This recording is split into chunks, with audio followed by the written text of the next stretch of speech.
salam interaksi, perbanyak interaksi kalau mau cepat monetisasi.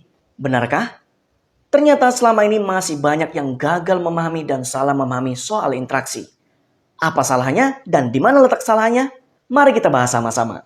Assalamualaikum warahmatullahi wabarakatuh. Apa kabar kalian hari ini? Besti-besti onlineku yang baik hatinya. Semoga kalian sehat selalu, diberi keberlimpahan rezeki, dan selalu diberi ide-ide cemerlang untuk selalu berkarya dan berkreativitas di Meta. Sebelum kita membahas lebih jauh, kita harus tahu terlebih dahulu apa itu interaksi. Menurut Meta, interaksi adalah berbagai tindakan, aktivitas, dan kegiatan yang dilakukan orang-orang di teknologi Meta. Misalnya, kamu mengikuti akun orang lain, menyukai konten orang lain, meninggalkan komentar, membalas komentar, membagikan konten orang lain.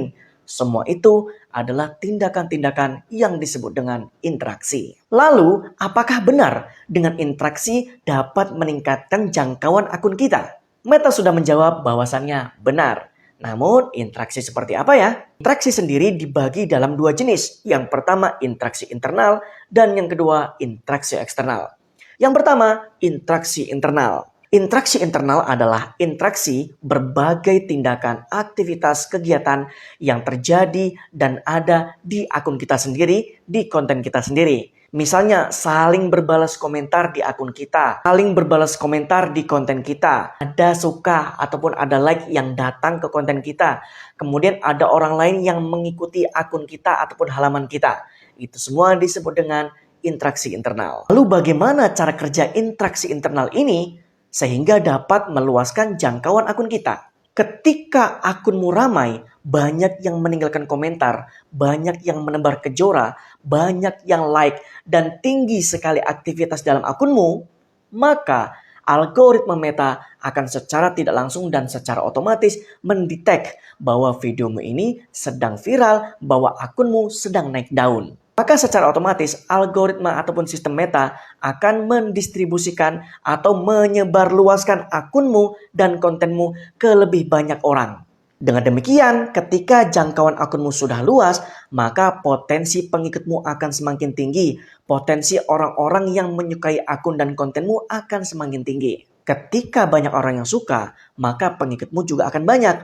Viewsmu juga akan banyak, komentar di kontenmu juga akan ramai. Maka semua interaksi yang datang itu akan membuat engagement dan insight akunmu semakin tinggi. Ketika insight akunmu tinggi, maka dolar yang datang kepadamu pun akan semakin banyak. Yang kedua, interaksi eksternal. Apa itu interaksi eksternal? Interaksi eksternal adalah segala kegiatan, aktivitas, ataupun tindakan yang kamu lakukan di akunnya orang lain. Misalnya, kamu menonton video orang lain, menyukai konten orang lain, meninggalkan komentar di konten orang lain, kamu menebar kejora dan tabur kejora di konten orang lain. Itu adalah interaksi eksternal. Lalu, bagaimana cara kerjanya? Interaksi eksternal dapat meningkatkan jangkauan akun kita. Ketika kamu nongol dan nongkrong di konten orang lain yang sedang viral, yang sedang FYP, ataupun konten-kontennya para suhu, apalagi kamu datangnya tidak tangan kosong, tapi membawa kejora yang besar, maka tindakanmu itu akan mendapat perhatian dari banyak kreator pemula.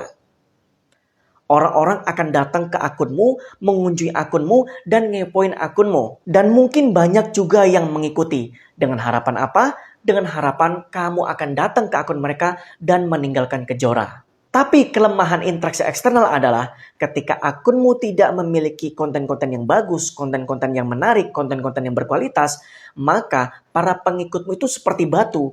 Pengikutnya pengikut pasif. Dia tidak akan berinteraksi lebih jauh terhadap konten-kontenmu yang selanjutnya. Karena apa? Karena dia tidak menyukai kontenmu. Dia datang hanya untuk supaya kamu nyawer di akun mereka. Positifnya, ketika kamu berkomentar di akun suhu, di akun yang sedang viral, dan kamu imbangi dengan kualitas kontenmu yang bagus dan menarik, maka nanti akan berimbas pada pengikutmu meningkat, viewsmu meningkat, dan komentar di kontenmu juga akan semakin meningkat. Nanti ujungnya, dolar di akunmu juga akan tambah besar. Karena tidak sedikit para suhu-suhu sekarang yang pengikutnya banyak, yang dolarnya banyak banget setiap bulannya, mereka juga berawal dari tabur dan tebar kejora sana-sini, mencari perhatian sana-sini, SKSD sana-sini. Tapi diikuti dengan kualitas konten yang menarik. Apakah sampai di sini paham? Silahkan ambil yang bagus dan baiknya dan buang yang jelek-jeleknya. Tapi lagi-lagi saya tekankan, kemajuan akunmu, kemajuan kontenmu ada di tanganmu sendiri.